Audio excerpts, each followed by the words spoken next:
आजचा सवाल sponsored by Kohinoor group आणि कॉस्मॉस बँक.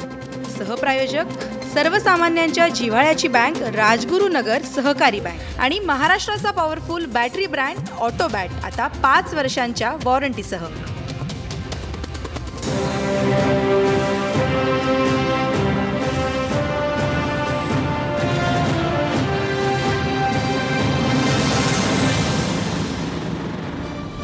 नमस्कार, मी आशिष जाधव. आजचा सवालमध्ये तुमचं स्वागत आहे. राज्यात शेतकरी आत्महत्यांमध्ये वाढ होते. हा विषय तसा नेहमीच्या चर्चेचा, त्यामुळं आता जे मध्यमवर्गीय खास करून शहरी भागातले आहेत त्यांना हा विषय फार मोठा वाटत नाही, पण राज्याच्या बळीराजाच्या दृष्टीनं हा खूप जिव्हाळ्याचा विषय आहे. महाराष्ट्रासारखं पुरोगामी राज्य, जे प्रगतीपथावर राज्य आहे आपण म्हणतो, त्या राज्यात देशातल्या सर्वाधिक शेतकऱ्यांच्या आत्महत्या होतात हे नक्कीच घुसणावं नाही आहे. आणि यावर्षी शेतकरी आत्महत्यांचा आत्तापर्यंतचा आकडा हा 1000च्या वर गेलेला आहे. या भाजप सरकारच्या काळातच जवळपास 3500हून अधिक शेतकऱ्यांच्या आत्महत्या झालेल्या आहेत. आणि म्हणून मग शेतकऱ्यांना कर्जमाफी दिली जावी, कर्जमाफी रूपी सलाईन त्याला देऊन त्याला वाचवावं अशी मागणी होते. त्यासाठी एकीकडं संघर्ष यात्रा निघते, तर दुसरीकडं आसूड यात्रा निघते. तिसरीकडं जे बँकिंग तज्ज्ञ आहेत, वेगवेगळ्या ठिकाणी ते आरूढ आहेत, त्यांचं असं म्हणणं आहे की शेतकऱ्यांना कर्जमाफी दिली तर बँकेची शिस्त, पत सगळंच बिघडतं आणि ही सवय चांगली नाही. पण ते हे विसरतात की देशभरात जवळपास 7000 असे उद्योगपती आहेत जे कर्ज बुडवे आहेत. त्यामध्ये विजय मल्ल्यासारखा सर्वात मोठा कर्ज बुडव्या आहे. अशा लोकांनी, अशा कर्ज बुडव्यांनी जवळपास 16 लाख कोटी रुपये हे बँकांचे बुडवलेले आहेत. मग महाराष्ट्र सरकार राज्यातल्या शेतकऱ्यांची जी 30,000 कोटी रुपयांची कर्जमाफी आहे ती का देत नाही? त्यासाठी पाऊल का उचलत नाही आहे? योग्य वेळ म्हणजे नेमकी कोणती, हा सवाल शेतकरी आता भाजप सरकारला करतायत. यावरच आहे आपला आजचा सवाल. आपला आजचा सवाल बघा. शेतकऱ्याला वाचवण्यासाठी सरकारी धोरणात, सरकारी मानसिकतेत बदल हवा आहे का? हे आपल्या आजच्या सवालमध्ये काही महत्त्वाचे मुद्दे दडलेले आहेत, ज्यावर आपण चर्चा करणार आहोत. मुद्दा क्रमांक 1, राज्याच्या कृषी विकास दरात 12.5% वाढ झाली असा जो दावा आर्थिक पाहणी अहवालात करण्यात आला आहे तो पटतो का? मुद्दा क्रमांक 2, कर्जमाफी बरोबरच शाश्वत शेतीला चालना देणं गरजेचं आहे का? कारण सध्या मुख्यमंत्री टीव्हीवरनं सुद्धा किंवा आकाशवाणीवरनं सुद्धा कार्यक्रम करतायत, शाश्वत शेती कशी आहे आणि त्यातच कसं शेतकऱ्याचं भलं आहे, पण कर्जरूपी सलाईन हवं आहे. मुद्दा क्रमांक 3, 1 लाखपर्यंतच्या कर्जमाफीमुळं शेतकऱ्यांना न्याय मिळेल का? मुद्दा क्रमांक 4, शेतमालाला हमीभाव मिळत नसल्यानं शेतकरी सध्या हवालदिल झालाय का? शेवटचा मुद्दा क्रमांक 5, कोरडवाहू पिकांना दर हेक्टरी अनुदान देण्याची योजना सुरू करावी का? दर हेक्टरी अनुदान याचा अर्थ असा आहे की त्या शेतकऱ्याला प्रत्येक टप्प्यावर पिकाच्या, म्हणजे पीक घेण्यापूर्वी पूर्व मशागतीपासून ते अगदी बाजारात पीक विकेपर्यंत त्याला टप्प्याटप्प्यावर सरकारी अनुदान द्यावं, त्याला सरकारी धोरणात बांधून घ्यावं, अशी ही दर हेक्टरी अनुदानाची योजना आहे, ती लागू करावी का? हे होते आपले चर्चेचे मुद्दे. आपल्या चर्चेत सहभागी होण्यासाठी माझ्या स्टुडिओमध्ये आहेत काँग्रेसचे ज्येष्ठ प्रवक्ते भाई जगताप, आमदार भाई जगताप. आपल्यासोबत राजू शेट्टी यांच्या स्वाभिमानी शेतकरी संघटनेचे प्रवक्ते योगेश पांडे आहेत. आपल्यासोबत भाजपचे शेतकरी नेते, भाजपचे सध्या ते प्रवक्ते आहेत, माजी आमदार भाजपचे पाशा पटेल आहेत. आज पाशा पटेल हे खरं बोलतील, शेतकऱ्यांच्या हिताचं बोलतील अशी मी अपेक्षा करतोय. कारण पाशा पटेल यांना जे पत्रकार ओळखतात त्यातला मी सुद्धा एक आहे. पाशा पटेल कधीही ओठात एक पोटात एक असा माणूस नाही आहे. त्यामुळे आज शेतकऱ्यांच्या हिताचं वेळ पडली तर सरकार विरोधी ते बोलतील अशी अपेक्षा आहे. आपल्यासोबत राष्ट्रवादी काँग्रेसचे संघर्ष यात्रेमधले आमदार नेते जितेंद्र आव्हाड सुद्धा असणार आहेत. मी या कार्यक्रमाला सुरुवात करतोय. साहजिकच ती पाशा पटेल यांच्यापासून करतोय. पाशा पटेल, शेतकऱ्यांना कर्जमाफी रूपी सलाईन देणं गरजेचं आहे किंवा नाही? शेतकऱ्यांना कर्जमाफी दिली पाहिजे किंवा नाही? सरकारला तुमचं काय सांगणं आहे? शेतकऱ्यांना आपण जसं म्हणतात की सलाईन देणं गरजेचं आहे, आपलं म्हणणं सूर्यप्रकाश इतकं सत्य आहे आणि सलाईनची गरज आहे. आणि सरकार सुद्धा याच भूमिकेमध्ये आहे की शेतकऱ्याची कर्जमाफी तर झालीच पाहिजे. महाराष्ट्राचे मुख्यमंत्री देवेंद्र फडणवीस साहेब सुद्धा म्हणतात. आज चंद्रकांत पाटील साहेबांनी सुद्धा जळगावमध्ये बोलताना कबूल केले की आपण कर्जमाफ तर केलंच पाहिजे, याच्याबद्दल दुमत असायचं काही कारणच नाही. त्याच्यामुळं आपल्या राज्यातल्या सगळ्याच लोकांची धारणा आहे तीच आमच्या पक्षाची आहे, ती माझी आहे आणि मुख्यमंत्री साहेबांची आहे. आणि त्याच्यामुळं याच्याबद्दल कुणालाही दुमत असं राहिलेलं नाही की आता ही काही कर्जमाफी थांबवली पाहिजे असं काही कोणाच्या मनामध्ये नाही. परंतु आता आपण एक बघितलं की उत्तर प्रदेशमध्ये ज्या पद्धतीची कर्जमाफी झाली त्याच्यामध्ये उत्तर प्रदेशच्या मुख्यमंत्र्यांनी फक्त कर्जमाफ केलं नाही तर त्यांनी त्याच्यासोबत 4 नवीन गोष्टी जोडलेल्या आहेत. ती आजपर्यंत कधी घडत नव्हतं. आणि त्या 4 गोष्टीपैकी जर आपण खऱ्या अर्थानं जर आपण बघितलं तर एक नवीन रोडमॅप तयार झालेला असं मला दिसतं. बटाट्याची खरेदी, गव्हाचा 80 लाख मेट्रिक टनची खरेदी, त्याच्यानंतर तिथं जे बुंदेलखंड नावाचा जो भाग आहे तो फार कोरडू आहे मराठा सरकारच्या विकासासाठी नवीन योजना अशा वेगवेगळ्या गोष्टी कर्जमाफी सोबत जोडलेल्या आहेत. म्हणजे नुसतं कर्ज माफ करून शेतकरी जगणार नाही तर त्याच्या बाहेर सुद्धा काही गोष्टी आहेत. म्हणजे कर्ज आज जर समजा माफ केलं आणि व्यवस्था जर बदलली नाही तर आता दिलेलं कर्ज 2 वर्षांतर पुन्हा आंदोलन होणारच हो, कर्ज माफ करा म्हणून. त्याच्यावर अजिबात शंकाच काही बाळगायची. मागे 2दा झालं, आता 3ऱ्यांदा झालं, अजून 2 वर्षांतर कर्जमाफी लोक मागतात. मग याच्यासाठी पर्याय काय? याच्यासाठी पर्याय एक आहे की आता सलाईन तर लावायची आणि पुन्हा हा होऊ नये म्हणून जे काही कारण आहे, जे काही 65 वर्षाच्या या गोष्टीकडे दुर्लक्ष झालेलं आहे त्या सगळ्या गोष्टीचा विचार करणे म्हणजे पंतप्रधानांनी सांगितलं की शेतकऱ्याचं उत्पन्न दुप्पट केल्याशिवाय हे प्रश्न मिटणार नाही असं. ठीक आहे. पंतप्रधान नरेंद्र मोदी म्हणताय शेतकऱ्यांचं उत्पन्न आम्ही 2022 पर्यंत दुप्पट करू. पण आता शेतकरी सध्या जो खास करून कोरडवाहू शेतकरी आहे तो मरणाच्या दारात आहे. त्याला वाचवण्यासाठी कर्जमाफी रूपी सलाईनची गरज आहे, ही वस्तुस्थिती आहे. आपल्यासोबत ज्येष्ठ शेतकरी नेते विजय जावंदी आहेत. विजय जावंदी, या महाराष्ट्र वनच्या या चर्चेत तुमचं स्वागत आहे. मला तुम्हाला थेट प्रश्न विचारायचा आहे की मोठे मोठे अर्थतज्ञ हे सांगतायत, बँकांचे अध्यक्ष हे सांगतायत की शेतकऱ्यांना कर्जमाफी दिली तर बँकांची पतशिस्त ही बिघडणार आहे, चुकीच्या सवयी ह्या लागतील, वाईट पायंडा पडेल. शेतकऱ्यांच्याच बाबतीत हे असे नेते का बोलतात? आणि मोठ्या मोठ्या उद्योजकांना ज्या पद्धतीनं राईट ऑफ त्यांचं कर्ज केलं जातं, त्यांना कर्जमाफी दिली जाते आणि ते कर्ज बुडवून परदेशात पळून जातात, तरी सरकार काही बोलत नाही आहे. माझा प्रश्न तुम्हाला हा आहे की शेतकऱ्याला कर्जमाफी देणं का गरजेचं आहे? म्हणजे करदात्यांचा विचार करता शेतकरी हा करदाता नाही असे म्हणणारे शेतकऱ्यांच्या कर्जमाफीला विरोध करतायत, तर शेतकऱ्यांना कर्जमाफीची गरज का आहे? नाही, शेतकऱ्यांना कर्जमाफीची गरज तुमच्या 5 याच्यामध्येच आहे की सरकारचं धोरणच जबाबदार आहे. आता पाशा पटेल म्हणत होता की उत्तर प्रदेशच्या मुख्यमंत्र्यांनी कर्जमाफी जाहीर केल्यानंतर या गोष्टी केल्यात. तुम्हाला 2 वर्ष महाराष्ट्रात कोणी थांबवलं होतं त्या गोष्टी करण्याकरता? नरेंद्र मोदी साहेबांना कोणी थांबवलं होतं? 3 वर्ष या देशाचे प्रधानमंत्री म्हणून ते राहिल्यात. आता 36 महिने पूर्ण होतात आहेत. 60 महिने मागितले होते त्यांनी शेतीमालाचा भाव 50% नफा जोडून का जाहीर केला नाही? पाशा पटेलनी स्वतः यात्रा काढली होती ना, लातूर ते नागपूर. काय झालं त्याचं? उत्पन्न दुप्पट करणार 2022 मध्ये, म्हणजे 2019ची निवडणूक आम्हाला जिंकून द्या मग आम्ही पाहू. काय आहे सगळं हे? थट्टा सुरू आहे, थट्टा.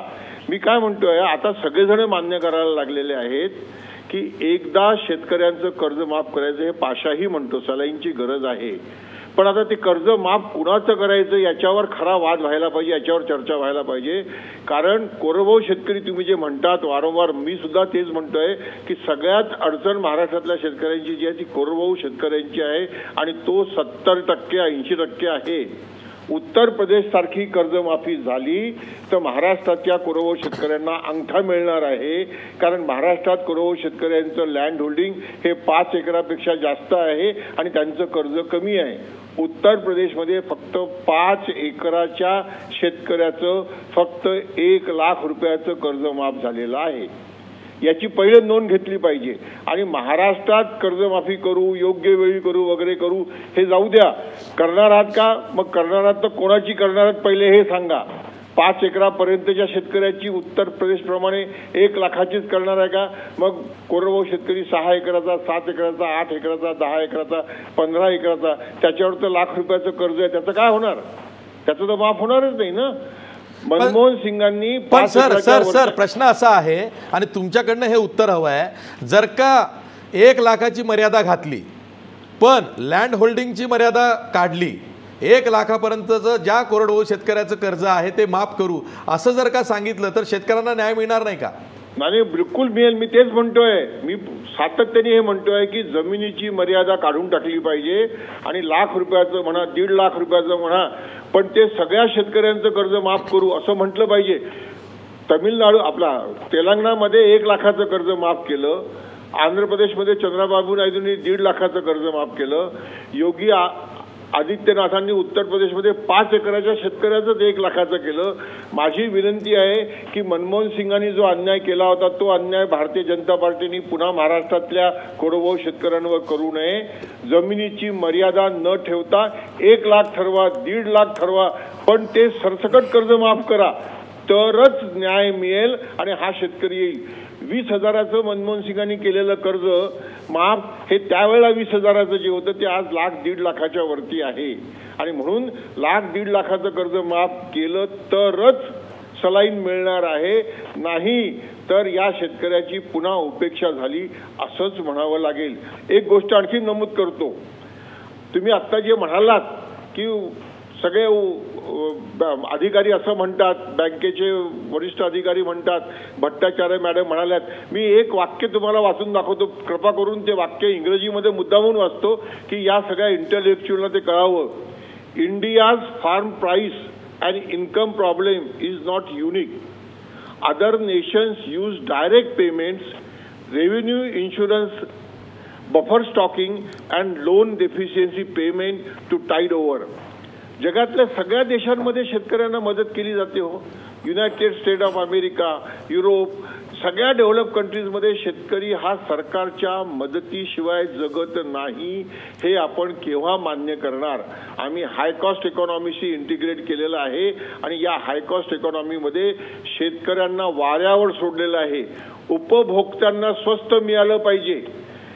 इंडेक्स महागाईचा निर्देशांक वाढला नाही पाहिजे. हे सगळं कोणाकरता हो?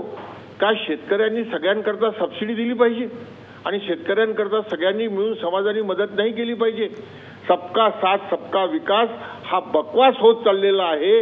जर सबका साथ सबका विकास करायचा असेल तर चतुर्थ श्रेणीच्या कामगाराचं जे 7व्या वेतन आयोगामध्ये पगार 18,000, 2,16,000 रुपये नेट इन्कम ग्रामीण भागातल्या माणसांना देण्याकरता काय करणार आहे मोदी साहेब, काय करणार आहे देवेंद्र फडणवीस साहेब, याच्यावर आता चर्चा व्हायला पाहिजे.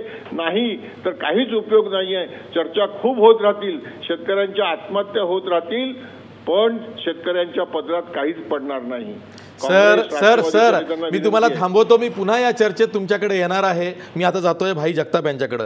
भाई जगताप, जसं विजय जावंदिया म्हणाले की तुम्ही 7वा वेतन आयोग सरकारी कर्मचाऱ्यांची त्याची तुलना शेतकऱ्यांच्या कर्जमाफीशी करता आणि राज्याचे अर्थमंत्री सुधीर मुनगंटीवार विधिमंडळात हे सांगतात की दोन्ही गोष्टी आम्ही एकाच वेळी करू.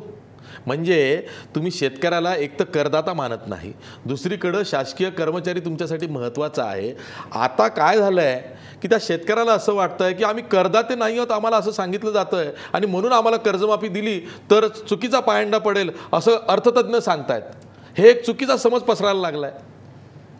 अजेश, असं आहे की विजय भाऊंचं मी बारकाईने सगळं ऐकत होतो. एक या विषयाचे तज्ज्ञ आहेत, नेते आहेत. भाई मी तुम्हाला थोडं थांबवतो. अटकेत असलेले बच्चू कडू आपल्यासोबत फोन लाईनवरनं आलेले आहेत. मी पुन्हा तुमच्याकडे येतो. बच्चू कडू, आजचा सवालमध्ये महाराष्ट्र मंचच्या तुमचं स्वागत आहे. आता ही चर्चा सुरू आहे की शेतकऱ्याला वाचवण्यासाठी सरकारी धोरणात बदल हवाय का, आणि त्यासाठी तुम्ही नरेंद्र मोदींच्या गुजरातमध्ये धडकलेला आहात. गुजरात पोलिसांनी तुम्हाला अटक केलेली आहे. काय सांगणं आहे सरकारला? नाही, सरकार एकतर शेतकऱ्याला लुटणं बंद केलं पाहिजे. मी मग नेहमी सांगतोय का सरकार हे शेतकऱ्यासाठी नाहीच आहे, ते मजुरासाठी नाही आहे, ते अपंगासाठी नाही आहे. हे फक्त लोकप्रतिनिधी, आमदार, अधिकारी, कर्मचारी, व्यापाऱ्यासाठी शिल्लक राहिलेला आहे. आणि म्हणून निवड आम्ही पाहतो धोरणं सोडावं, लुटणं जरी बंद केलं तरी हा शेतकरी वाचू शकतो, एवढे त्याच्या मनगडात जोर आहे. पण लुटण्याची पद्धत आम्ही लुटणं हे जेपर्यंत थांबत नाही तोपर्यंत शेतकऱ्याची आम्ही पाहतोय आत्महत्या थांबू शकणार नाही. ही काळ्या दगडावरची रेष आहे. आज आम्ही पाहतोय काय मगरुरी आहे गुजरातमध्ये, तालिबानपेक्षाही डेंजर आहे. अगं इंग्रज परवडले अशा पद्धतीने इथं कोणी डबल आंदोलनच करावं नाही. एखादी मी इथं शेतकऱ्यांशी बोललो, संघटनेसोबत बोललो शेतकऱ्यांच्या, ते म्हणतात एखादी रॅली जर निघत असेल तर ते 5 मिनिटात कलेक्टर 44 कलम लागू करतं. म्हणजे अतिशय वेगळ्या पद्धतीनं जे इंग्रजांना केलं नाही ते या गुजरातमध्ये होत आहे. इथं मोदी शिवाय दुसरं कोणी बोललंच नाही पाहिजे, अशा प्रकारची एकंदरीत स्थिती आहे. पण आता तुम्ही तुमच्या मागण्यांना घेऊन मोदींना काय सांगू पाहताय, कारण तुम्ही गुजरातमध्ये आलेला आहात आता? आणि मोदीजींना आम्ही सांगतोय का आज आम्ही आमचं असूड आंदोलन पूर्ण केलं, शेवटच्या टप्प्यापर्यंत आम्ही लढलेलो आहोत. वडनगर मोदींच्या गावात आम्ही रक्तदान करून हे आंदोलन समारोप केला. पण इथे हे थांबलं नाही. आता पीएम टू पीएम अशा प्रकारचं आंदोलन, फक्त पीएम आणि पीएम पर्यंत गुजरातचं नातं आमचं घट्ट राहील. वेळ पडली तर वडनगरला मुक्कामही करायची वेळ पडली तर मुक्काम करू. इथून हे आंदोलन आम्ही छेडण्याचा प्रयत्न केल्याशिवाय राहणार नाही. जेथपर्यंत स्वामीनाथन आयोगाची शिफारस मान्य होत नाही त्याची अंमलबजावणी होत नाही. ठीक आहे बच्चू कडू, तुम्ही अटकेत आहात त्यामुळे मी तुमचा जास्त वेळ घेत नाही. महाराष्ट्रवंशी बोलल्याबद्दल धन्यवाद. भाई कंटिन्यू, तुम्हाला जो प्रश्न विचारला. नाही, विजय भाऊंचं मी ऐकलं. मी म्हटलं चळवळीतली माणसं आहेत ही सगळी, पाशा पटेल असतील, विजय भाऊ असतील किंवा इथे बसलेले माझे सहकारी स्वाभिमानी शेतकरी संघटनेचे असतील, ही सगळी मंडळी शेतकऱ्यांसाठी गेली अनेक वर्ष काम करताना आम्ही पाहिलं आणि आम्हाला खूप आदर आहे त्यांच्या त्या सगळ्या ह्याचा. आणि त्यांनी काही मुद्दे मांडले. आपल्या प्रश्नांमध्ये आपण काही इथे मुद्दे आपण मांडले होते की त्याच्यामध्ये थोडीशी दुरुस्ती अशी आहे की आत्तापर्यंत जवळजवळ 9,000पेक्षा जास्त शेतकऱ्यांच्या आत्महत्या झाल्या. 3,500 नव्हे, 9,000पेक्षा जास्त आत्महत्या झालेल्या आहेत. हा आकडा फक्त मला आकडा सांगायचा म्हणून सांगत नाही आहे. त्याची दाहकता, त्याची गंभीरता, त्याचं जे हे आहे की किती भीषण आहे हे फक्त त्याच्यामधून सांगण्याचा तो माझा प्रयत्न. 3,500 शेतकऱ्यांना फक्त पंचनामे करून मदत दिली गेली आहे भाई. हो, त्याच्यापैकी सरकारी आकडा बरोबर आहे ते. आणि तुम्ही जो सांगताय तो खरा आकडा आहे तो. म्हणजे म्हणूनच म्हटलं ते लोकांना काय वाटतं, मुख्यमंत्र्यांनी आता मन की बात त्यांनीही सुरू केले. क्या बात आहे भाई, वा वा वा, चांगली गोष्ट आहे. मन की बात म्हणजे ह्यांना जन की बात करायची नाही. देशाच्या पंतप्रधानांनी कधी जन की बात केली नाही, मन की बात केली, ज्याच्यावर आम्ही सातत्याने टीका करतोय. आता मुख्यमंत्र्यांनी त्यांचा धडा घडवला. बच्चू कडूंनी सांगितली ती खरी वस्तुस्थिती आहे जी आम्ही गेले अनेक वर्ष बोलतोय. आठवत असेल तुम्हाला, हेच मुख्यमंत्री गुजरात पॅटर्न म्हणतच होते ना. आता हा गुजरात पॅटर्न बघा, त्यांनी सांगितलंय, हे मी नाही म्हटलं. तालिबानपेक्षा अतिशय वाईट परिस्थिती त्या आज गुजरातमध्ये आहे. आणि सरकारला पाठिंबा देणारा आमदार आहे बच्चू कडू. नाही, आणि सरकारला आमदार देणारा आहे. आणि इथे दोघेही म्हणजे हे सगळे जे माझे मित्र आहेत हे सगळे शेतकरी शेतकऱ्यांच्या चळवळीतनं वरती आलेले आहेत. आणि म्हणून हे आम्ही सातत्याने बोलत होतो. आज ते सगळं सुद्धा लोकांसमोर आलेलं आहे. माझं म्हणणं असं आहे की तुमच्या प्रश्नामध्ये आपण 2-4 मुद्दे जे घेतले होते. कोरडवाहू शेतकऱ्याला अनुदान दर हेक्टरी द्यायला पाहिजे का? होय, द्यायला हवं. सरकारला आपल्या शेतकी धोरणामध्ये बदल करायला पाहिजे. होय, ते द्यायलाच पाहिजे. ते बदल केल्याशिवाय त्याला देताच येणार नाही. कारण तुम्ही परंपरागत चौकटीमध्ये जर करायला गेलात, ते विजय भाऊ बोलले ते खरं आहे. कारण शेवटी काय होतं, निर्णय जेव्हा एखादी पॉलिसी ठरते ती अंमलात आणणारे जे अधिकारी असते ते इतके बदमाश, इतके मगरूर, इतके त्यांना ते कसं कमी करायचं आणि कसं पोचेल नाही ही त्यांची भूमिका असते. त्यामुळे त्याच्यामध्ये बदल केला पाहिजे. शेतमालाला भावाचा आपण म्हणलात, होय त्याला द्यायला पाहिजे. याच्या बाबतीमध्ये आपण म्हणालात की सरकारचं धोरण बदलायला हवं. एकच मुद्दा यांचा, मुख्यमंत्र्यांचा, ज्याचं आम्ही स्वागत करू, शाश्वत शेतीचं आम्ही स्वागत करू. पण एकदा आम्हाला सगळ्यांना सांगा, शाश्वत शेती म्हणजे नक्की काय? तुम्ही शाश्वत शेती काय झालंय की मोठे मोठे शब्द वापरले म्हणजे सगळं काय होतं असं नाही. आपण याच्या बाबतीमध्ये अनेक वेळा एक मिनिट प्लीज एक मिनिट. काय झालंय की मी सगळ्यांचं ऐकलं, आमचंही ऐका. काय झालंय, आम्ही शहरी म्हटल्यावर आम्हाला असं मी बिलकुल मानत नाही. इतरांचं विधिमंडळात जेव्हा विरोधक संघर्ष यात्रा रस्त्यावर काढत होते तेव्हा तुम्ही विधान परिषदेमध्ये भांडत होतो आणि म्हणून त्यामुळे तुम्ही बिलकुल नाही, माझा तुमच्या बाबतीत गैरसमज नाही पाहिजे. बाकीच्यांचा गैरसमज दूर व्हावा हा प्रयत्न करतोय. आणि म्हणून आपण जेव्हा याचं कर्जमाफीचं बोलतोय ते कर्जमुक्तीचं बोलतात आहेत, हा शब्दचल कशाला करताय तुम्ही? आता विजय भाऊनी सांगितलं, तिकडे चंद्राबाबू असतील, हे असतील, ह्या सगळ्यांनी ज्या पद्धतीने केलं, आमचं ठाम मागणं आहे आणि त्याच्यावर अजिबात आम्ही हलणार नाही. आणि माझी खात्री आहे की माझे मित्रसुद्धा या गोष्टीला मान्यता देतील. 1 लाख नव्हे, 1.5 लाख नव्हे, सर्व सकट झाला पाहिजे. 7-12 कोरा तुम्हाला करावाच लागेल. वल्गना केल्यात तुम्ही. 2022 सोडा हो, 2014ला सत्तेच्या खुर्चीवर येताना ती गरम करताना तुम्ही लोकांच्या भावना गरम केलेल्या आहेत. आणि तुम्ही सांगितलेलं आहे काय, तुम्ही इथे नाकवर करून आम्हाला सांगताय 1 लाखाचे आम्ही अभ्यास करतोय आणि 1.5 लाखाचा आम्ही, लाज वाटायला पाहिजे मला या बाबतीमध्ये सांगत असताना. तुम्ही या बाबतीमध्ये मुद्दाम असं सांगतोय मी, या सगळ्यांनी ज्यांनी कर्जमाफी केली तामिळनाडूमध्ये कोर्टाने त्याच्यामध्ये इंटरफेअर केलं आणि काय सांगितलं की तुम्ही ज्यांना वंचित ठेवलंय त्यांना सुद्धा तुम्हाला कर्जमाफी द्यावी लागेल. यापेक्षा काय गाईडलाईन असू शकते मला सांगा बघू. आणि म्हणून या राज्याच्या शेतकऱ्याची आज जी काय आम्ही तुम्ही म्हणाल्याप्रमाणे जेव्हा पहिल्या चरणाची आमची यात्रा निघाली, याची संघर्ष यात्रा, त्याच्या आमची जेव्हा अधिवेशन बंद होतं, आमचं हाऊस बंद होतं, तेव्हा मी 3 दिवस गेलो होतो. आत्ता दुसऱ्या चरणाच्या पहिल्या दिवसापासून सगळ्या याच्यामध्ये होतो. अतिशय वाईट, अतिशय दयनीय, अतिशय ज्याला म्हणतो ना गंभीर परिस्थिती आहे. आणि त्याची साधी नोंदसुद्धा घेऊ नये सरकारने. आम्हाला यांच्याबद्दल, देवेंद्र फडणवीसांबद्दल मी फार चांगलं बोलायचो नेहमी. अलीकडे मी चांगलं बोलत नाही. त्याचं कारण असं आहे, वैयक्तिक नाही, हेच देवेंद्र फडणवीस संवेदनशील आहेत असा आमचा स्वतःचा समज होता आणि तो त्यांनी अनेक त्यांच्या ह्याच्यातनं तो दाखवला होता. पण गेल्या ह्या वर्षभरामध्ये मी देवेंद्र फडणवीसांना बघतोय.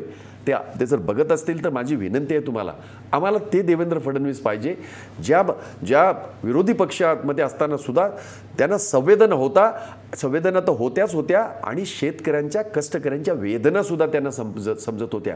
काय तुम्ही चालवलंय देवेंद्र फडणवीसजी, कसली शाश्वत शेती, कसलं तुम्ही याचं सांगताय की कर्जमुक्ती. अहो एकदा आम्हाला सांगा तरी ते काय, ते मुक्ती म्हणजे काय, शाश्वत शेती म्हणजे काय जरा कळू दे ना. आणि त्याला दिलासा मिळू दे ना, त्या शेतकऱ्याला, त्या बळीराजाला दिलासा मिळू द्या. आणि आणखीन हो, आम्हाला क्रेडिट नको बरं का, आम्ही तुम्हाला सगळं क्रेडिट देतो. तुम्ही सरकारने केलं म्हणून तुमचे सत्कार करू, सगळ्या याच्यावर जे आता आम्ही फिरतोय ते सत्कार करू, आम्हाला त्याचं क्रेडिट नको. भाईंच्या मताशी मी पण सहमत आहे. विरोधी बाकावरचे देवेंद्र भाऊ आम्हाला सध्या हवे आहेत जर का शेतकऱ्यांना न्याय द्यायचा असेल तर.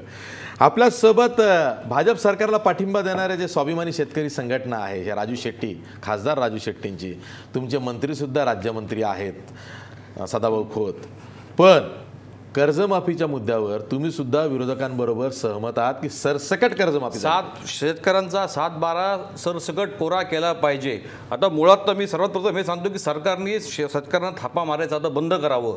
2014 साली ज्यावेळेस निवडणुकीच्या प्रचारात आम्ही यांच्याबरोबर फिरत होतो त्यावेळेस त्यांचे मोठे मोठे भाषणं ऐकून आम्ही इतकं उत्साहित होत होतो, अरे वा, म्हणजे हे म्हणायचे की 5-50% आम्ही आत्ता हे आणणार, स्वामीनाथन आयोग लागू करणार, शेतकऱ्यांना हा दर मिळणार, शेतकरीचे उत्पन्न 5% डबल होणार.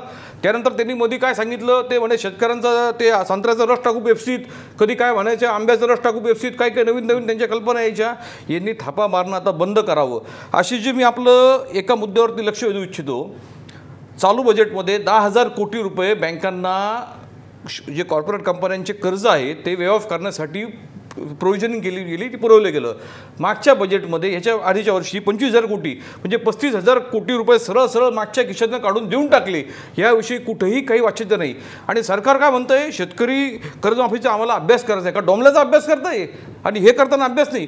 त्याहीपेक्षा कहर म्हणजे कालचीच गोष्ट, जे आपले आदरणीय जे रिझर्व्ह बँकेचे गव्हर्नर आहेत त्यांना अजून नोटा किती मोजला याचा मेळ लागना, आणि तो माणूस काय म्हणतो याडा, तर त्याला म्हणजे शब्द माझा जरा हे निघाल वेळा, तो म्हणतो 4 लाख कोटी रुपये टेलिकॉम कंपन्यांचं 6 कंपन्यांचं कर्ज थकीत आहे, 6 कंपन्यांचं 4 लाख कोटी रुपये, आणि त्यातील त्यांनी बँकांना आदेश दिला आहे 80,000 कोटीची प्रोव्हिजनिंग करा. प्रोव्हिजन करा म्हणजे काय करा, सरळ सरळ तुमच्या बॅलन्स शीटमधनं 80,000 कोटी साईडला राईट ऑफ करा, यांचे राईट ऑफ करा. आता आणखी एक महत्त्वाचा मुद्दा, ह्या मुद्द्यावरती आज पहिल्यांदा इथे सगळे म्हणजे आज याची चर्चा झालेली नाही. बँका कोण पोचतं माहिती आहे का, शेतकरी चालवतो बँका. आमच्या शेतकऱ्यांनी भरलेल्या व्याजावरती बँका चालतात. परवा आम्ही गुजरातला होतो, 4400 रुपये गंदेवी कारखान्याने दर दिला, ते म्हणजे आम्ही व्याजच भरत नाही, आमच्याकडे पैसे आहेत लोकांचे, त्याच्यामुळे आम्ही बँकेचं व्याज भरत नाही. मग आम्ही हिशोब काढला, महाराष्ट्रामध्ये 3 वर्षाचा हिशोब काढा, साखर कारखान्यांनी 60,000 कोटी रुपयाचं पेमेंट शेतकऱ्यांना वाटलंय. कारखान्याचं जर कर्ज पकडलं साधारणपणे 15 ते 20,000 कोटी कर्ज असेल, MSC बँक असो बाकीच्या बँका असो, तर 15% जर आपण हिशोब काढला तर साधारणपणे 4 ते 5,000 कोटी रुपये व्याज. आणि हे पैसे कुठनं कापतात, शेतकऱ्यांच्या पैशातनं. म्हणजे आम्हाला शेतकऱ्यांना ही गोष्ट लक्षात घेतली पाहिजे. बँका कोण बसतोय, शेतकरी बसतोय, आणि त्या शेतकऱ्याच्या पगारावरती अरुंधतीताई पगार घेतात शेतकऱ्यांच्या पैशावरती, निर्लज्जपणे म्हणतात की शेतकऱ्याला डिसिप्लिन नाही. कसं डिसिप्लिन ठीक आहे, ही चर्चा आपण पुन्हा कंटिन्यू ठेवणार आहोत ब्रेक नंतर. ब्रेकवर जाता जाता आपला प्रश्न बघा,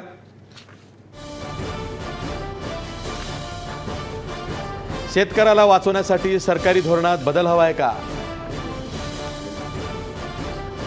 85% लोक म्हणतायत होय, शेतकऱ्याला वाचवण्यासाठी सरकारी धोरणात बदल हवाय, बदल झाला पाहिजे. पुन्हा भेटूया ब्रेक नंतर.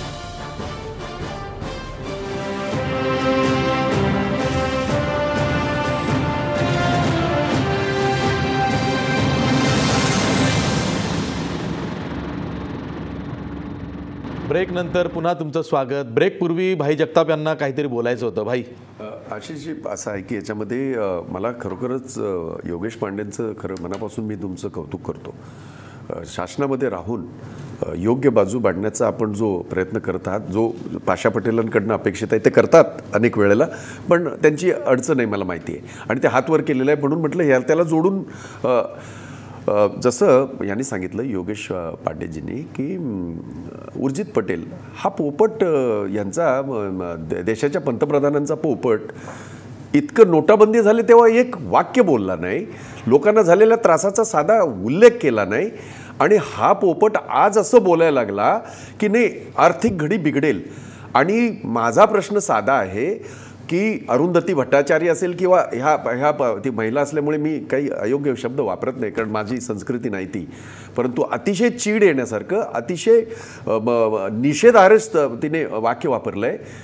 तुम्ही तेच लोक आहात ना, या 31 मार्चपर्यंत म्हणजे हे इयर एंडिंग झालं तेव्हा 2,82,00,000 रुपयाचं वेवर तुम्ही यांना दिलंय.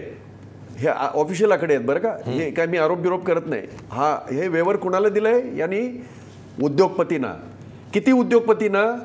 या राज्याच्या 9 उद्योगपतींना 2,82,000 कोटी. तेव्हा आर्थिक नाही का बिघडली? माल्याला 1,200 कोटी रुपये देताना आर्थिक घडी नाही का बिघडली? मोदी, कोण मोदी? ललित मोदीला पळून लावलं तुम्ही, तोही हा देशाचा गुन्हेगार आहे. आर्थिक घडी नाही का बिघडली तुमची? या देशाचे 72 असे हे आहेत उद्योगपती ज्यांच्याकडे फक्त त्या 72 लोकांकडे या देशाचे 8.5 लाख कोटीचं थकीत कर्ज आहे. नाही का आर्थिक घडी बिघडली? आणि महाराष्ट्राच्या 30,500 कोटीच्या आमच्या ह्या बळीराजाचे तुम्ही पूर्णतः 7/12 कोरा करा आम्ही म्हणतोय, स्वामीनाथन आयोग लागू करा म्हणतोय. आम्ही चुकतोय, आम्ही विरोधक आहे म्हणून तुम्ही आमचा हे करताय? नका करू म्हणावा. तुम्हीच हे जे काय मांडलेलं आहे ना, हे फक्त शब्दछल करून, फक्त शब्द वेगळे वेगळे वापरून तिथून आज निष्ठून जाल कदाचित.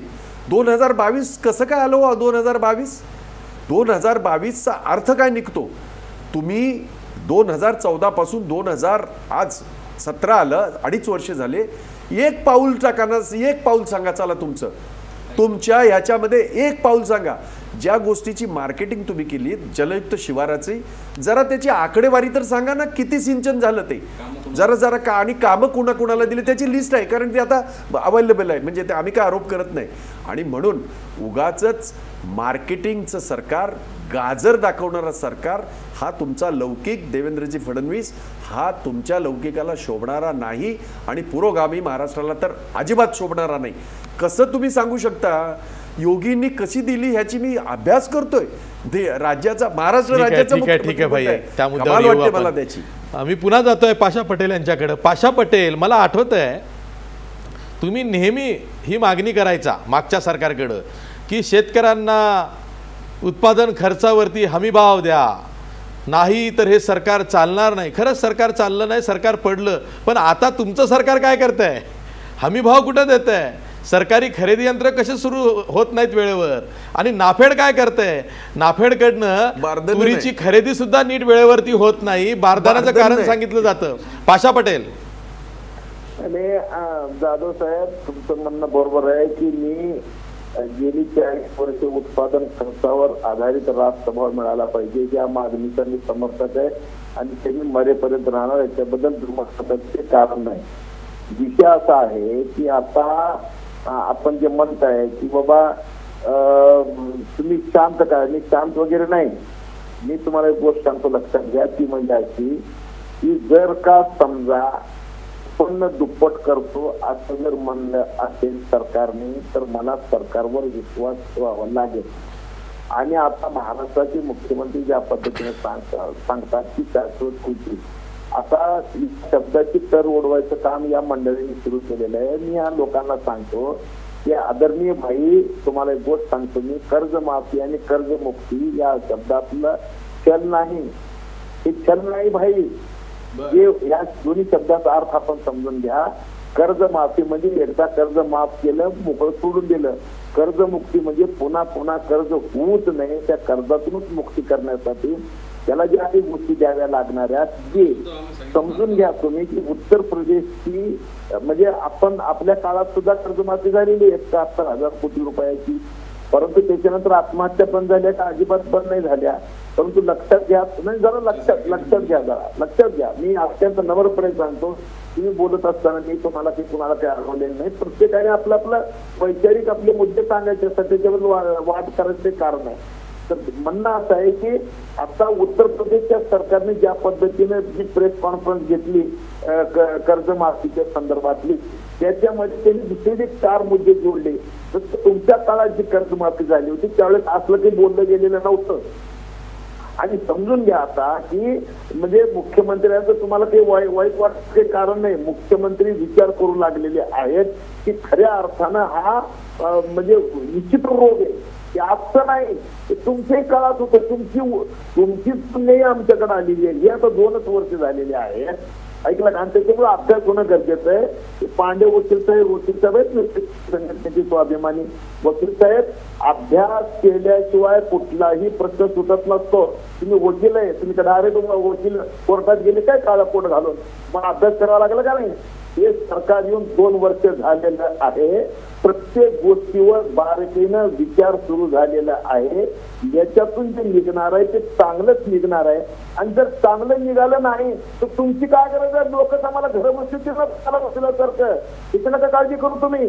आणि म्हणून आम्ही या संदर्भामध्ये मुख्यमंत्री महोदयांनी जे सांगितलेलं आहे, कर्ज माफी मी करणार आहे. कधी करणार आहे? योग्य वेळी. का तर योग्य वेळ म्हणजे त्यांनी प्रत्येक गोष्टीची तपासून घेणं सुरू आहे. काल आता आम्ही फायनान्स सेक्रेटरीकडे आम्ही होतो, डॉक्टर बोंडे होते, मी होतो, आमदार व्यास साहेब होते, माजी खासदार फडणवीस साहेब होते. आम्ही म्हणजे मुख्यमंत्री तर चर्चा करतच असतील, तर आम्ही सुद्धा ही कर्जमाफी म्हणजे कर्जमुक्ती जे काही येईल ती कशा पद्धतीने येईल, काय काय द्यावं लागणार आहे, हे सगळ्या गोष्टीचा आम्ही विचार करू लागलो. आता जर दिलं तर ते द्यायचं असतं की ते इलाज असा झाला पाहिजे की पुन्हा शेतकरी याचा बळी पडता कामा नये.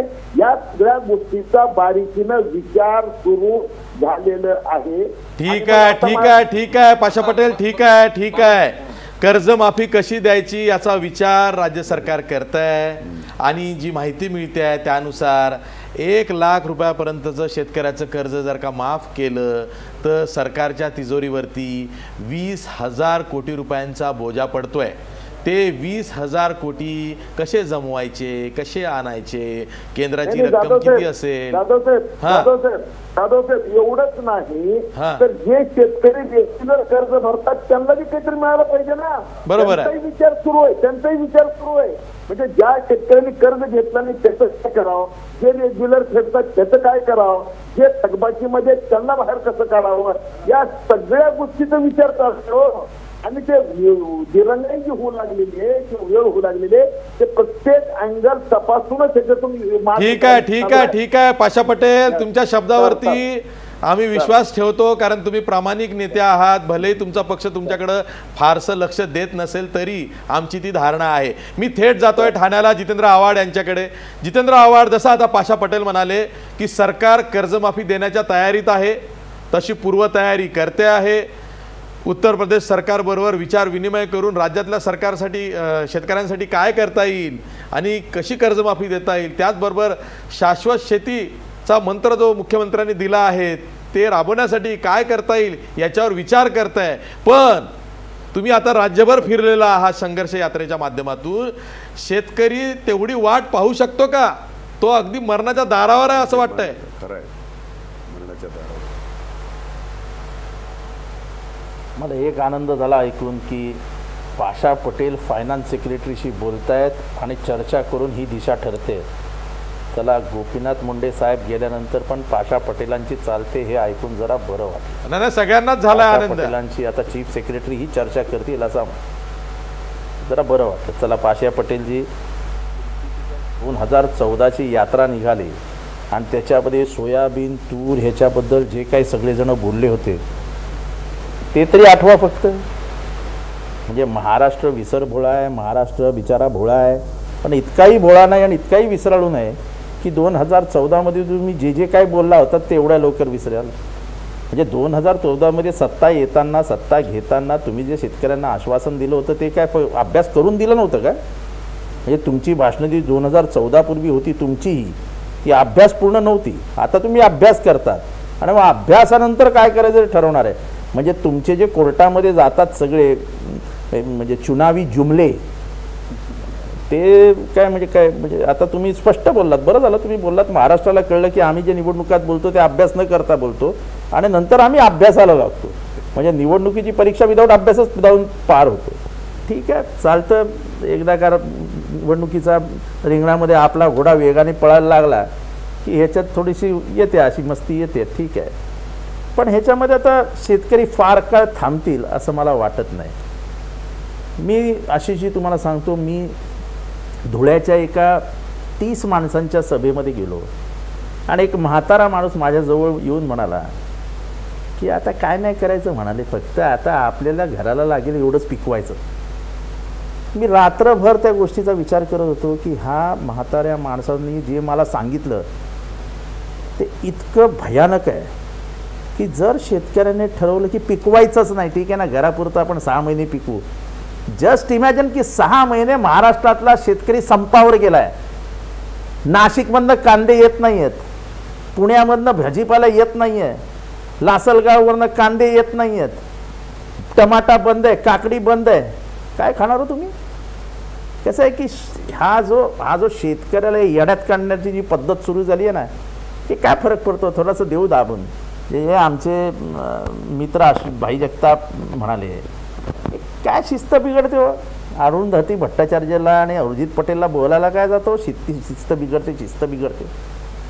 70% माणसं आज शेतीवर अवलंबून आहेत आणि शेती हा असा उद्योग आहे तो सर्वात देशामध्ये जास्त रोजगार देतो. तुम्ही असा विचार करा की मी जळगावमध्ये आहे आणि जळगावच्या बाजारपेठेमध्ये केळी खाली गेली आणि शेतकरी बाद झाला. केळीचं म्हणजे केळी जी काय इथे तिथे जातात, एक्सपोर्ट होतात, इम्पोर्ट होतात. आपल्याला माहितीसाठी सांगतो की जळगावमधनं आणि ह्याच्यातनं सर्वात जास्ती केळी कुठे जात असतील तर ती पाकिस्तानात जातात. ते सगळं बंद झालं. तर जळगावमध्ये सर्वात मोठा कुठला व्यापार आहे माहिती आहे? सोन्याचा व्यापार आहे. कोण जाणार सोनं घ्यायला? असं आहे की शेवटी इथली जी, माझा आधी कोण बोलले ते मला माहीत नाही, इथली जी इकॉनॉमी आहे, इथली जी नॅशनल इकॉनॉमिक स्ट्रक्चर आहे, it is majorly dependent on the economic structure of the farmers. आपली जी ग्रामीण अर्थव्यवस्था आहे, इथली जी शेतकी अर्थव्यवस्था आहे, ती जर उद्या कोलमडली तर हा देश कोलमडेल. कारण का या देशातला 70% नागरिक, 65% नागरिक आजही शेतीवर अवलंबून आहे. या शेतीच्या माध्यमातली इथली सर्व्हिस इंडस्ट्री सर्व होते. आपण ज्या सर्व्हिस इंडस्ट्रीवरती आता उड्या मारायला लागलो आहे, उद्या समजा एक मी धरून चालू की आपण जुन्नरमध्ये आहोत, जुन्नरमधला 80% 70% माणूस शेतीवर अवलंबून आहे आणि तिथली शेती कोसळली, कोण घेणार टी व्ही विकत, कोण घेणार फ्रीज विकत, कोण घेणार चांगली साबणं विकत? त्याची काय हे उतरली की हिंदुस्तान लिव्हरला प्रॉब्लेम, सॅमसंगला प्रॉब्लेम. हा आपण कधीच विचार करत नाही. इतका शेतकरी जगला तर देश जगेल. रामदेव बाबाचं पतंजली राजाला, इथल्या बळीराजाला जगणं महत्वाचं. रामदेव बाबालाही प्रॉब्लेम होईल. अहो तो जुलाबाच्या गोळ्या पण तयार अहो तो जुलाबाच्या गोळ्या पण तयार करणार आहे पतंजलीच्या. जरा आता वाट बघूया, ते जाऊ द्या. प्रश्न असा आहे की महाराष्ट्रामध्ये ज्या पद्धतीने तुम्ही शेतकऱ्याला कॉर्नर करतात, त्याला दाबतात आणि त्याला असं काहीतरी म्हणजे तो फार लुटारू आहे आणि तो फार बेशिस्त आहे, तो काय वाटेल ते करतो, हा देश तो खराब करतोय. हा देश कोणी उभा केला असेल? जो देश 2014-4 पर्यंत दुसऱ्याच्या ओंजळीनी पाणी पित होता, आपण बाहेर देशातनं अन्नधान्य आणत होतो. 10 वर्षात इतकी क्रांती केली इथल्या शेतकऱ्यांनी की आज आपण 36 देशांना पोचतो. 36 देशांना. म्हणजे मी तर लहान होतो, मला मिलो गहू काय असतो, 72चा दुष्काळ काय असतो फक्त वाचून ऐकून माहिती आहे. पण 72च्या दुष्काळाबद्दल लोक असं सांगतात की डुकराला जो गहू अमेरिकेत घालायचे तो इथल्या माणसांना खावा लागायचा, इतका मोठा दुष्काळ होता. पण आता कुठलीही परिस्थिती आली तर हा देश इतका समृद्ध झाला आहे की आपण 36 देशांना अन्नधान्य पुरवतो. जो कास्तकार, जो इथला शेतकरी आहे, जो इथला बळीराजा आहे, जो तुमच्या देशाला सन्मानाने जगवतोय, तुम्हाला पोचतोय, तुमच्या मुलाबाळांना खायला घालतोय, त्याची मुलं बाळा उपाशी मरतायत. अहो प्रत्येक गावाच्या झाडावरती प्लेट लटकलेलं दिसतंय, आया बहिणींच्या बांगड्या फुटतायत, आया बहिणींची कुंकू पुसली जात आहेत. आपल्याला काहीच वाटत नाही. कैसले पैशाचे तुम्ही हिशोब लावत बसलेत. 36,000 कोटींनी 31,000 कोटी, हे पैसे कोणासाठी आहेत? हा महाराष्ट्र जिवंत ठेवण्यासाठी. या महाराष्ट्राचं अर्थकरण आज मार्केट कमिटीचे लॉसेस बघाल किती आहेत. ज्या मार्केट पट्टी म्हणजे सिन्नरची मार्केट कमिटी 186 कोटी रुपये होतं तिचं उलाढाल 2013 साली, आज 72 कोटीवरती उलाढाल आली आहे. याचा अर्थ 100 कोटीची उलाढाल कमी झाली आहे. कोणाच्या खिशातनं गेले पैसे बाहेर? शेतकऱ्यांच्या खिशातनं पैसे बाहेर गेले. याचा अर्थ दिवसेंदिवस शेतकरी हा दारिद्र्याकडे झुकत चाललाय. हे महाराष्ट्राला हिताचं नाही आणि परवडणारे नाही. तो जगला तर आम्ही जगणार आहोत, आमची मुलं बाळ जगणार आहोत. जितेंद्र आव्हाड, म्हणून मला वाटतं की एक मिनिट संघर्ष यात्रेमधनं तुमचा अनुभव व्यापक झालेला आहे. एक मिनिट हो, एक घ्या लवकर. 1 मिनिट हो बोला. 1 मिनिट. 1 मेला मी आज तुमच्या मार्फत अपील करतोय. मला माहिती आहे की तुमचा TRP आशिष जाधव खूप जास्त आहे, की महाराष्ट्रातल्या तमाम गावातल्या गावकऱ्यांनी 1 मेला महाराष्ट्र दिनाची आणि खास करून लेबर डे असतो, हे इथला शेतकरी शेतमजूर शोषित हा 1 मे साजरा करायलाच पाहिजे त्यांनी. महाराष्ट्र दिन म्हणून आणि लेबर डे म्हणून, कामगार दिन म्हणून यांनी एकमताने महाराष्ट्रातल्या तमाम ग्रामसभांनी एकमताने ठराव करावा की आम्हाला कर्जमाफी हवी आहे. आणि मग पाशा पटेलांसारखे अर्थतज्ञ, शेतीतज्ञ जे सध्या चीफ सेक्रेटरीशी बोलत आहेत, पाशा पटेल मला खूप आनंद झाला आहे की तुम्ही जे काय करताय आणि तुम्हाला जी काय 6व्या मजल्यावर ते सगळी दालनं उघडलेली आहेत, मला खूप आनंद झाला आहे. आपण चीफ सेक्रेटरीला हे ठराव घेऊन जा आणि सांगा की 2014च्या दिंडीमध्ये मी पुढे होतो, माझ्या दिंडीमध्ये तमाम नेते सहभागी झाले होते. मला अजूनही आठवतं, दिंडी तुम्ही काढली होती आणि तुमच्या दिंडीत सगळे समाविष्ट झाले होते. त्या दिंडीतली आश्वासनं जी तुम्ही दिलेली होती महाराष्ट्राला, ती फक्त पूर्ण करा, एवढीच आमची मागणी आहे. आम्ही संघर्ष यात्रा काढतो आहोत. आमच्यासमोर कुठली निवडणूक नाही, आम्हाला कुठेही मतं मागायची नाहीत, आम्हाला समोर कुठली लोकसभा नाही, विधानसभा नाही. आम्ही फक्त आणि फक्त होत असलेल्या आत्महत्या, शेतीचं झालेलं नुकसान आणि उद्ध्वस्त झालेल्या शेतकऱ्याचे संसार सावरण्यासाठी फिरतो आहोत. तुम्ही ज्या दिवशी कर्जमाफी द्याल त्या दिवशी संघर्ष यात्रेची बस मंत्रालयासमोर घेऊन तुमचा जाहीर सत्कार करू. ठीक आहे. जितेंद्र आव्हाड यांनी एक महत्त्वाचं आवाहन केलेलं आहे आणि ते खरंच सर्वच अर्थानं महत्त्वाचं आहे. 1 मेला राज्यात ग्रामसभा आहे. सर्व ग्रामसभांनी हा ठराव केला समजा की आम्हाला कर्जमाफी हवी आहे, शेतकऱ्यांना कर्जमाफी हवी आहे आणि तो ठराव करून सरकारकडे पाठवला तर सरकार काय उत्तर देणार आहे, सरकार काय निर्णय घेणार आहे याचाही सध्या खूप बारकाईनं विचार केला जातोय. त्यावरती वेगवेगळी मतं जरूर आहेत, पण जितेंद्र आव्हाड यांनी मागणीरूपी आवाहन जे केलेलं आहे ते खरंच वाखेण्याजोगं आहे.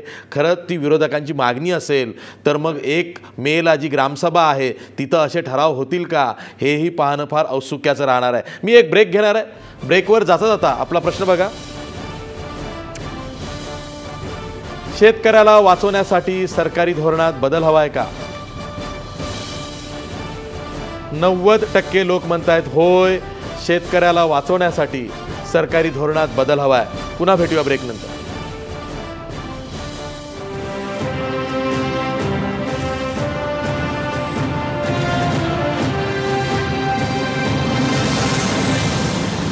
ब्रेक नंतर पुन्हा तुमचं स्वागत. मी थेट जातोय नागपूरला विजय जावंदिया यांच्याकडनं फोन लाईनवर. विजय जावंदिया, एक तर मुद्दा आहे की हमीभावाचा. हमीभाव काही केल्या हे सरकार देऊ शकत नाही आणि हमीभाव देऊ शकत नाही तरी सुद्धा सरकारला काही वाटत नाही आहे. आता हमीभाव आणि जर का शेतकऱ्याला काही अनुदान रूपी मदत करायची असेल तर धोरण कसं असावं? नाही, तुम्ही फार छान मुद्दा मांडला. मी आता आव्हाडांना, जगतापांना, पाशा पटेलांना आणि आपला राजू शेट्टीच्या यांना ऐकलं. मी आठवण करून देतो की मनमोहन सिंगांनी फक्त कर्जमाफी नव्हती केली. वायफळला ते 2006 मध्ये 30 जूनला माझ्या गावात आले होते, या सगळ्यांना माहिती आहे. ते 1 तास आमच्या सोबत होते. मी म्हटलं होतं की एकदा कर्जमाफी करा आणि मग आम्हाला कर्ज परत करण्याची ताकद द्या, ती शेतीमालाच्या हमी भावातनं द्या. मनमोहन सिंगांनी वायफळलाच उत्तर दिलं होतं की हो, कृषी मूल्य आयोगाच्या कामाच्या पद्धतीत बदल करण्याची गरज आहे. आणि मग त्यांनी शेतीमालाचा हमी भाव 28 ते 50% वाढवला होता. कापसाचा भाव 2030चा 3000 केला होता. हे मी आठवण करून देतो. एवढं केलं होतं त्यांनी, पण नंतर मग त्यांनी भाव वाढवले नाही 2 वर्ष. मग काँग्रेसही गप्प बसली, राष्ट्रवादी गप्प बसली, भाजप, शिवसेनाही गप्प बसली. का गप्प बसली? महागाईच्या निर्देशांकाप्रमाणे दरवर्षी 10% भाव वाढवले असते तर आज शेतकरी बऱ्या परिस्थितीमध्ये आला असता. पण याच्यावर चर्चाच होत नाही. ते जाऊ द्या. आता तुम्ही जे म्हणतात अनुदान, अहो कोरडवाहू शेतकऱ्याला अनुदान देणं गरजेचं आहे, नाही तर तो शेतीत टिकूच शकणार नाही आहे. जगात कुठल्याही देशामध्ये, माझं हे वाक्य समजून घ्या, जगात कुठल्याही विकसित देशामध्ये शेती ही सरकारच्या मदतीशिवाय चालत नाही. Know where in the world agriculture is not sustainable without state support, without government support. मला असं वाटतंय की कोरडवाहू शेतकऱ्यांना प्रति एकरी अनुदान द्यावं लागेल. ते प्रति एकरी देता येत नसेल तर आम्ही मागणी करतोय की रोजगार हमी योजनेमध्ये पेरणी ते कापणीपर्यंतच्या कामाचा समावेश करा कोरडवाहू शेतीमध्ये. आणि त्याच्याकरता मी देवेंद्र फडणवीसांना म्हटलं होतं की फक्त ज्वारी करता तरी प्रयोग सुरू करा. आणि देवेंद्र फडणवीसांनी एका टीव्ही चॅनलवर माझ्यासोबत हे कबूल केलं होतं की हो, मला हे मान्य आहे. आज ते मुख्यमंत्री आहेत, ते का होत नाही आहे? अजून एक मुद्दा सांगतो आणि थांबतो. अहो, आज गरज काय आहे? आज गरज आहे एकदा कर्ज माफ करण्याची. दुसरी गरज आहे कर्ज परत करण्याची ताकद देण्याची. काँग्रेसवालेही म्हणतात आहे, राष्ट्रवादी म्हणतात आहेत, पण उद्या जर शेतीमालाचे हमी भाव वाढवले समजा तर ते बाजारात मिळणार कसे आहे हो? मग बाजारात शेतीमालाचा भाव जर मिळू शकत नाही, कारण जगात नाही, तर मग अनुदानाशिवाय पर्याय नाही आहे. मी आव्हाड साहेबांना, जगताप साहेबांना, पाशा पटेल साहेबांना, राजू शेट्टीच्या लोकांना म्हणतोय, अहो आम्हाला ऊस, कापूस, कोरडवाहू, ओलीत भांडण लावायचं नाही. पण एक मान्य करा की काही ना काही ओलिताच्या शेतकऱ्याला सबसिडी आहे. कोरडवाहू शेतकरी निसर्गाशी भांडतो आणि बाजाराच्या अनिश्चिततेशी भांडतो. त्याला कमीत कमी त्याला भांडण्याकरता, ताकद देण्याकरता त्याला एकरी अनुदान देण्याची गरज आहे. ती तुम्ही 5,000 रुपये द्या, 10,000 रुपये द्या, 2,000 रुपये द्या, पण त्याला अनुदानामध्ये आणा, तरच तो जगणार आहे. नाही तर कोरडवाहू शेतकरी हे करणं कायद्यानं गुन्हा आहे. जशी अफूची शेती तसं तरी जाहीर करून टाका आणि या सगळ्या वादातनं आम्हाला मोकळं करा. ठीक आहे. विजय जावंदिया, महाराष्ट्रवंशी बोलल्याबद्दल धन्यवाद. भाई जगताप, माझ्याकडे वेळच संपलेला आहे, पण लास्ट कॉमेंट. माझं म्हणणं असं आहे की विजय भाऊ बोलले त्या मताशी आपण सगळेच सहमत आहोत. कोरडवाहू शेतकरी असू द्यात किंवा त्यांनी एक मुद्दा खूप चांगला बोलले की फक्त त्यांना मी दुरुस्त करण्याचं हे नाही, गेल्या 10 वर्षामध्ये म्हणजे UPA सरकार होतं, शेतमालाचे भाव 3 वेळेला रिवाईज झाले आणि त्यातला शेवटचा जो त्यांनी सांगितला 28 ते 50% झाले, ही वस्तुस्थिती आहे. हेही त्यांचं म्हणणं बरोबर आहे की त्याच्यानंतर 2 वर्ष त्याच्यामध्ये काही वाढ झाली नाही, हेही त्यांचं म्हणणं बरोबर आहे. पण विजय भाऊ, ज्यांनी शेतकऱ्यांना आमिष दावून आले त्याने गेल्या 3 वर्षात एकदाही सुद्धा काहीही बदल झाला नाही ना, ही वस्तुस्थिती आहे ना. म्हणजे ज्यांनी सबका साथ सबका विकास 56 इंच की छाती, इथं सगळं त्या शेतकऱ्यांना 3 वर्षामध्ये काय काय त्या ह्याच्या बाबतीत शेतमालाच्या भावाबद्दल काय झालं तर एकही त्याच्यातलं वाढलेलं नाही किंवा वाढू शकले नाहीत, ही वस्तुस्थिती आहे. आणि म्हणून मला परत एकदा तेच सांगायचं आहे की ह्या शेतमालाच्या भावाच्या बाबतीमध्ये तुम्ही जेव्हा पाशा पटेलांनी आम्हाला त्याचं हे सांगितलं, म्हणजे हे म्हणजे काय, कर्जमुक्ती म्हणजे काय, पाशा पटेलजी होय तेवढं तरी शिकलेलो आहोत आम्ही, मुक्ती म्हणजे ठीक आहे पाशा पटेल, लास्ट कॉमेंट, फक्त लास्ट कॉमेंट एवढं आहे की ते करून दाखवा आणि ते करायला लावा. तुमच्या Pasha Patel, last comment, 30 second आहेत, 30 सेकंद. नाही बरोबर आहे. आशिष जाधव विषय मांडला त्या आशिष जाधव, ठीक आहे, बोला बोला, जावंदियांना बोलायचं आहे. शेतकरी संपर्क चाललाय, ही गोष्ट सुद्धा लक्षात ठेवावं येतं सर्वांनी. जावंदिया सर बोला. नाही अच्छा, आव्हाड बोलतायत होय, बरं ठीक आहे. पाशा पटेल तुम्ही बोला, मग मी आव्हाडांकडे जातो. जाधव साहेब एकच मिनिट, जाधव साहेब एकच मिनिट. मी जावंदिया जे म्हणाले, लक्ष देणे, जावंदिया जे म्हणाले त्यांच्याशी विजेवर सबसिडी आहे, खतावर सबसिडी आहे, सगळ्या सबसिड्याच्या गोष्टी या 18% लोक करत जातात, हे सगळेजण कबूलच करतात. त्यातल्या त्यात सगळ्यात वाईट परिस्थिती आहे ती कोरडवाहू शेतकऱ्याची आहे.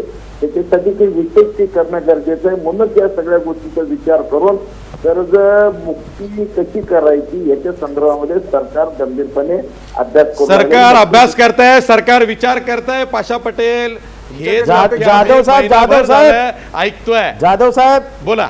जाधव साहेब एकच मिनिट, बोला आव्हाड बोला. जाधव साहेब, कोरडवाहू शेतकऱ्याला अनुदान दिलं पाहिजे हे जावंदी यांचं जे म्हणणं आहे त्याच्याबद्दल मी 100% त्यांच्याबरोबर आहे, 100%. कारण का त्याला जगवल्याशिवाय पर्यायच नाही. आणि ही गोष्ट ही तितकीच खरी आहे की जगाच्या जेवढ्या स्ट्रॉंगेस्ट इकॉनॉमी आहेत त्या सगळ्या ॲग्रिकल्चर सेक्टरला सबसिडी देऊन जिवंत ठेवतात. हा जगातल्या इकॉनॉमीचा मोठा हे आहे. पण मला एक गोष्ट जाता जाता सांगायची आहे की आपण सगळे चर्चा करणारे, TV बघणारे, घरामध्ये बसलेलो असू, मस्त समोर पाण्याचा ग्लास असेल, काय खाद्य वगैरे काहीतरी चालू असेल, पण कधी ऐकलंय का आपण बिस्लरीच्या बाटलीचा भाव करताना?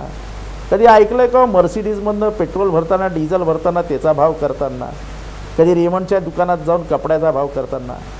पण 2 कोटी रुपयाची गाडी घेऊन मार्केटमध्ये गेलेला माणूस मेथीची जुडी 5 रुपये म्हटल्यावर 2 रुपयाला देतो का विचारतो?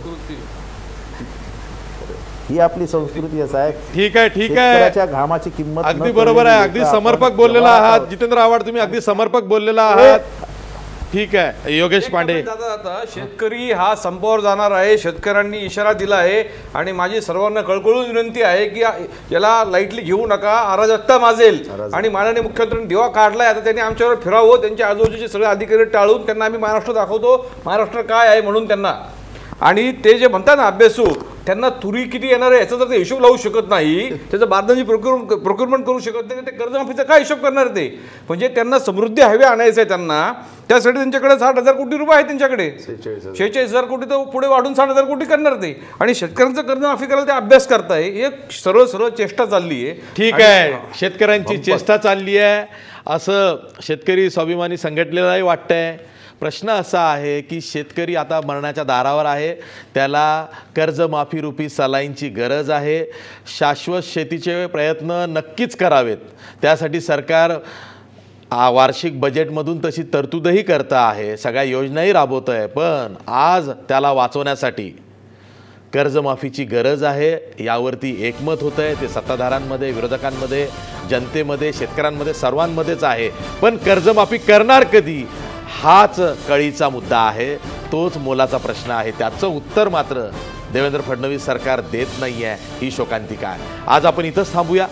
जाता जाता आपला प्रश्न बघा. शेतकऱ्याला बळीराजाला वाचवण्यासाठी सरकारी धोरणात बदल हवा आहे का? 90% लोक म्हणतायत होय, शेतकऱ्याला बळीराजाला वाचवण्यासाठी सरकारी धोरणात बदल हवा आहे. आज आपण इथंच थांबूया. पहा फक्त महाराष्ट्रवर.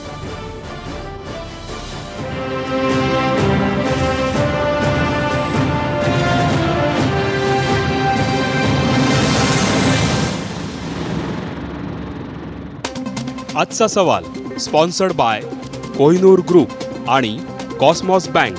सहप्रायोजक सर्वसामान्यांच्या जिव्हाळ्याची बँक राजगुरू नगर सहकारी बँक आणि महाराष्ट्राचा पॉवरफुल बॅटरी ब्रँड ऑटोबॅट आता 5 वर्षांच्या वॉरंटीसह.